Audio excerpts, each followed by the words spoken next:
اللہ اللہ اللہ اللہ اللہ اللہ۔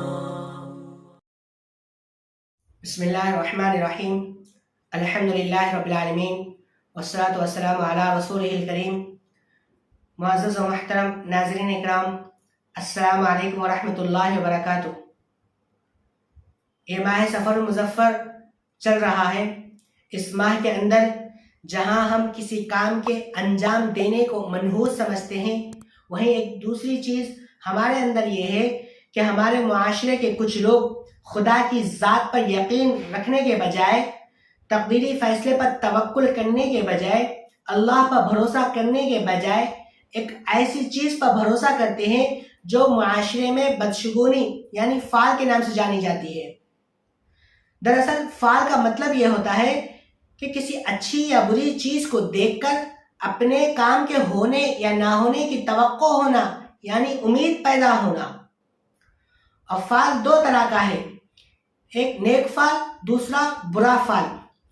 نیک فال کا مطلب یہ ہے کہ کسی اچھی بات کو سننا یا کسی اچھی چیز کو دیکھنا اور اس سے اپنی مراد پانے کی توقع کرنا۔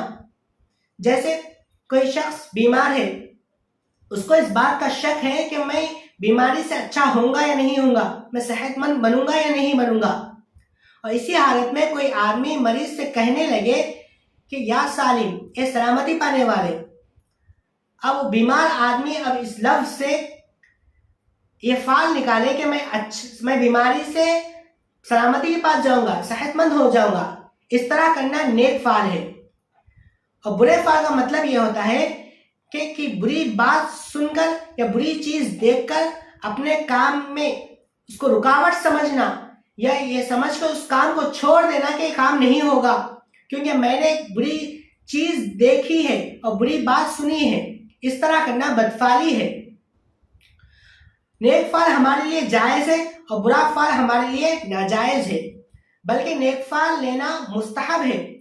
چنانچہ حضور صلی اللہ علیہ وسلم کثرت کے ساتھ خاص طور پر لوگوں کے ناموں اور جگہوں کے ذریعے سے نیک فال لیتے تھے، اور نیک فال لینے میں دل کو اطمینان اور خوشی ہوتی ہے، نیز اللہ کے رحم و کرم سے اچھائی اور بھلائی کی امید پیدا ہوتی ہے۔ ابو ہریرہ رضی اللہ تعالیٰ عنہ فرماتے ہیں کہ میں نے رسول اللہ صلی اللہ علیہ وسلم سے سنا کہ بدشگونی بے حقیقت ہے، اس سے بہتر وہ اچھی فال ہے۔ صحابہ نے عرض کیا، فال کیا چیز ہے؟ تو آپ نے عرض کیا کہ فال وہ اچھا کلمہ ہے جس کو تم میں سے کوئی شخص سنے اور اسے اپنی مراد پانے کی امید رکھے۔ بلکہ حضور صلی اللہ علیہ وسلم نے نیک فال لینے کو بہتر قرار دیا ہے۔ جب نیک فال لینا خیر ہے تو اس کے اپوزٹ برا فال لینا شرک کے سوا کچھ نہیں ہے۔ اس سے معلوم ہوا کہ حضور صلی اللہ علیہ وسلم نیک شگن لیا ہے اور برے شگن لینے کو برا کہا ہے۔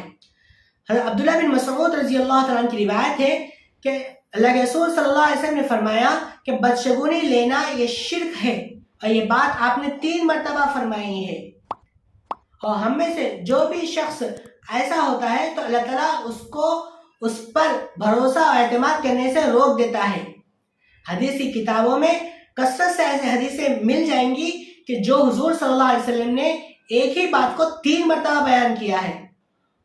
اگرچہ کسی بات کو ایک مرتبہ کہہ دینے سے وہ بات مقصود حاصل ہو جاتا ہے، لیکن اس کے باوجود 3 مرتبہ کہنا، اس کا مطلب یہ ہوتا ہے کہ اپنی بات میں وزن پیدا کرنا، یعنی اگر وہ قابل عمل ہو تو اس کی اہمیت معلوم ہوتی ہے، اور اگر وہ قابل عمل نہ ہو تو اس کی مذمت معلوم ہوتی ہے۔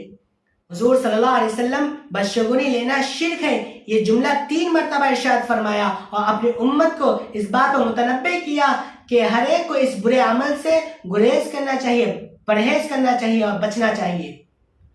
اور حضور صلی اللہ علیہ وسلم کے سامنے بدشگونی کا تذکرہ ہوا تو آپ صلی اللہ علیہ وسلم نے فرمایا اس کی بہترین صورت وہ اچھی فال ہے۔